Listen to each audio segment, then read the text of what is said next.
I'm sure everyone who's here knows, but for those of you who might not, these 4 workers fell to their deaths because they didn't have the adequate safety equipment.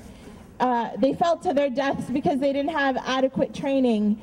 And we're here tonight to remember them, to honor them, and to say that we do not want this to happen again.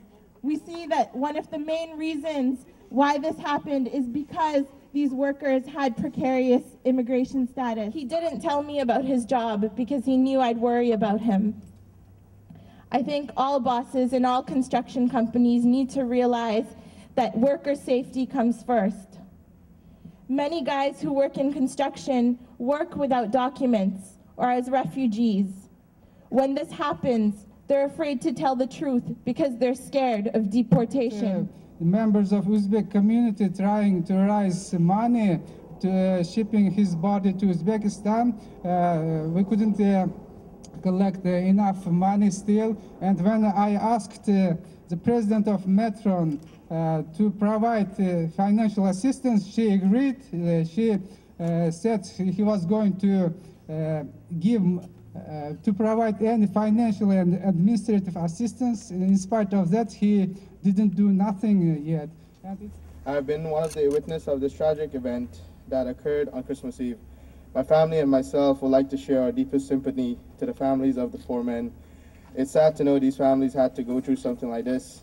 I wish the families good health and for God to bless you during this tragic time. I'm very glad, and we all Uzbek community people are glad to see that today we have here people not only from Uzbekistan, Central Asia, and the whole Commonwealth of Independent States, but so many Canadians and a lot of different people from different nationalities. Since 2006, when a number of members of 183 were rounded up and deported, and the building trades led by 183 stood up and demanded an end to deportations. And we, all of us, have to stand shoulder to shoulder with them and demand full status for all of them. Full status and nothing else. When migrant workers, farm workers get injured, we know they work in the most dangerous occupations.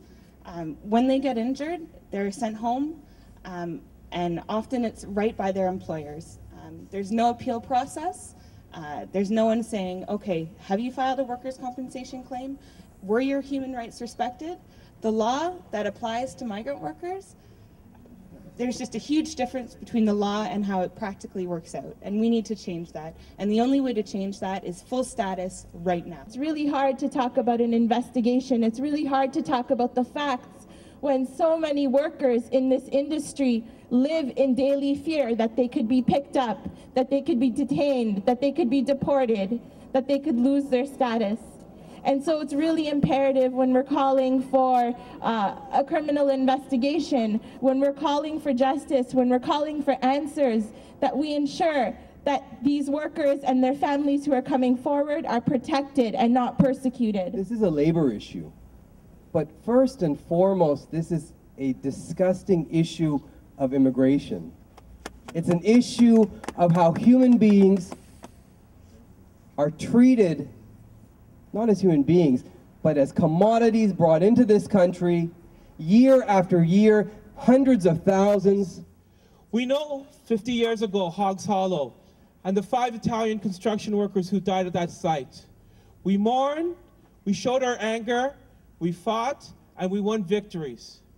And throughout time, throughout the last 50 years, throughout the last 100 years, immigrant workers, racialized workers, undocumented workers have continuously been put in exploitative conditions. And we say an end to this now, and every death and every injury that happens, that we're going to come together to ensure that those deaths are not forgotten. As we remember Hogs Hollow, we remember Drayton, Ontario, that we remember today that happened here today, and we remember every undocumented worker, every permanent resident, every Canadian worker, every worker that dies or gets injured must be remembered, and we must fight to ensure that their dignity and their respect remains. And justice for who? Justice for all!